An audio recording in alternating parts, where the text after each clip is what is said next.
జై గురుదేవదత్త. ఈ నెల 30వ తారీఖున మనం ప్రభవాది 60 సంవత్సరాల్లో 39వదైన శ్రీ విశ్వావసు నామ సంవత్సరంలోకి అడుగుపెట్టబోతున్నాం. అంటే ఉగాది పండుగ జరుపుకోబోతున్నాం.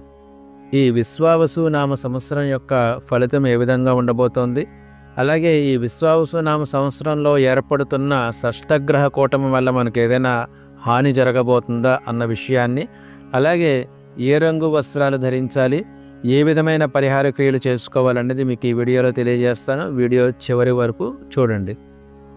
ఇది 354 రోజుల నిడివి ఉండే కొత్త సంవత్సరం, శ్రీ విశ్వావసు నామ సంవత్సరం.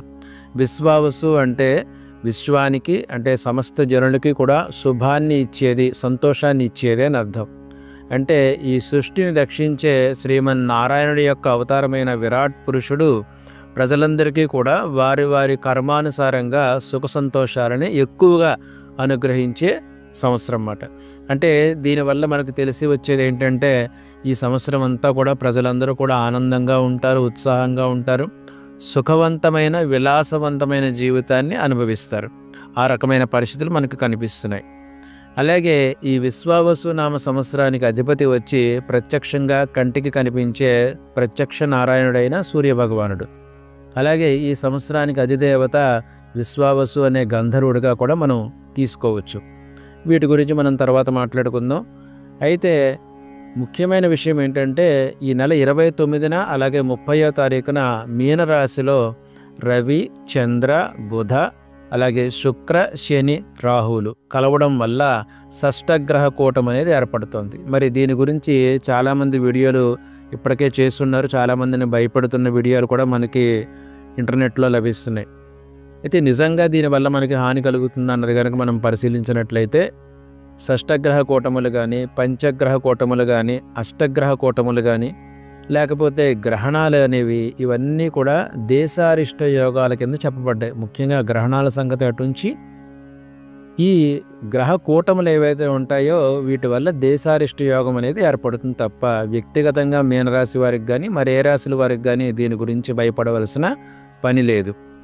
ముఖ్యంగా సముద్ర తీర, నదీ తీర ప్రాంతాల్లో ఉన్న వాళ్ళకి, అలాగే ఇప్పుడు మీనరాశికి సంబంధించిన ప్రపంచంలో కొన్ని దేశాలు ఉన్నాయి. ఆ దేశాల వాళ్ళకి, ఉదాహరణకి నార్త్ ఆఫ్రికా, పోర్చుగల్, ఈజిప్ట్, అలాగే నమీబియా, మొరాకో, మారిషస్, అలాగే జెరూసలేం, గ్రీక్, అలెగ్జాండ్రియా మొదలగు ప్రాంతాల్లో, అలాగే నదీ పరివాహక సముద్ర తీర ప్రాంతాల్లో విశేషంగా ప్రకృతి వైపరీత్యాలు అనేవి ఈ షష్టగ్రహ కూటమి వల్ల ఏర్పడవచ్చు, ప్రజలు ఇబ్బంది పడవచ్చు.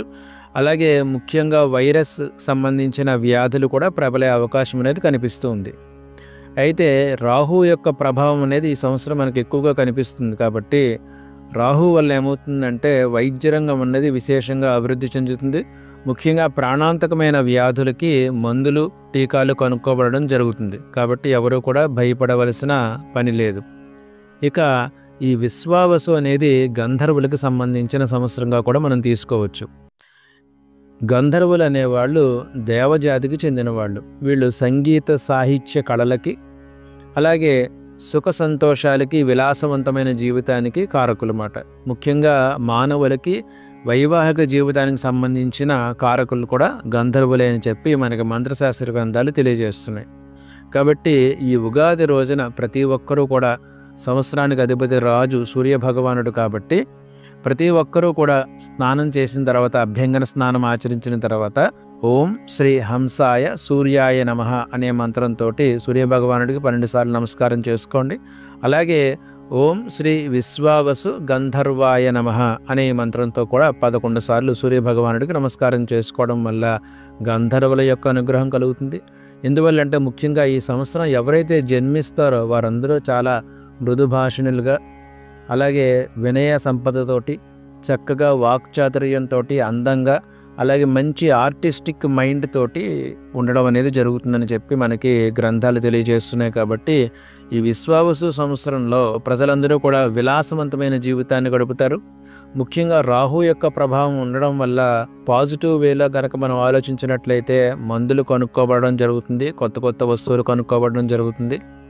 అయితే రాహువుకి టెక్నాలజీకి సంబంధం ఉంది కాబట్టి ఈ సాంకేతిక రంగంలో, టెక్నికల్ రంగంలో ఉన్నవాళ్ళు, అలాగే మీడియా రంగంలో సోషల్ మీడియా కావచ్చు, అలాగే ఎలక్ట్రానిక్ మీడియా కావచ్చు, సినిమా రంగం కావచ్చు, టీవీ రంగం కావచ్చు, ఎవరైతే ఇలా మీడియాలో ఉన్నారో వారు దీన్ని దుర్వినియోగం చేసుకున్నట్లయితే కనుక చాలా ఇబ్బందులు పడే అవకాశం కనిపిస్తుంది. అంటే టెక్నాలజీ దుర్వినియోగం అయ్యి చాలామంది రహస్య భాగవతాలు లాంటివి బయటపడే అవకాశం అనేది కూడా ఈ సంవత్సరం మనకు కనిపిస్తుంది. కాబట్టి టెక్నాలజీ పరంగా కూడా సోషల్ మీడియాలో ఎక్కువగా ఉండేవాళ్ళు కొన్ని జాగ్రత్తలు కూడా ఈ సంవత్సరం మరి పాటించవలసి వస్తుంది రాహుగ్రహ ప్రభావం వల్ల.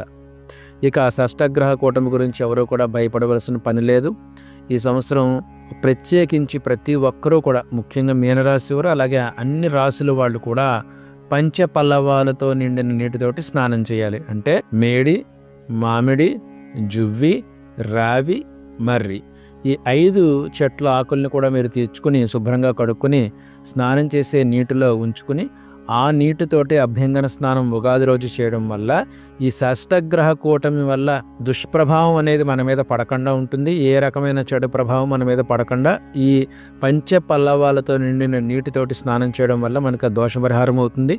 అలాగే ఇందాక నేను చెప్పినట్లుగా సూర్యభగవానుడి మంత్రాన్ని జపం చేసుకోండి, విశ్వావసు గంధర్వ మంత్రాన్ని కూడా జపం చేసుకోండి. తర్వాత మీ ఇష్టదేవత ఆరాధన చేసుకుని ఉగాది పచ్చడిని నైవేద్యంగా పెట్టుకుని స్వీకరించండి. అలాగే ముఖ్యంగా ఈ రోజున ప్రతి ఒక్కరూ కూడా వీలైతే కనుక నూతన వస్త్రధారణ చేస్తాం కాబట్టి అవి ఎరుపు రంగు కానీ కాషాయ రంగు కానీ అయ్యేలా చూసుకోండి. ఎరుపు రంగు లేదా కాషాయ రంగు వస్త్రాలు ఈ ఉగాదికి ధారణ చేయడం అనేది చాలా మేలు కలిగిస్తుంది. మనకి విశేషంగా శాంతి సౌభాగ్యాలు అనేవి మనకి సంవత్సరం అంతా కూడా కలుగుతాయి. నేను చెప్పినట్లుగా పంచ పల్లవాలతోటి స్నానం చేయండి. ఈ విధంగా పాటించడం వల్ల ప్రతి ఒక్కరికి కూడా ఈ ఉగాది పండుగ అనేది జీవితంలో మరింత సంతోషాన్ని, సుఖశాంతి సౌభాగ్యాలను అనుగ్రహించాలని సద్గురువైన దత్తాత్రేయుని ప్రార్థిస్తూ జై గురుదేవ దత్త.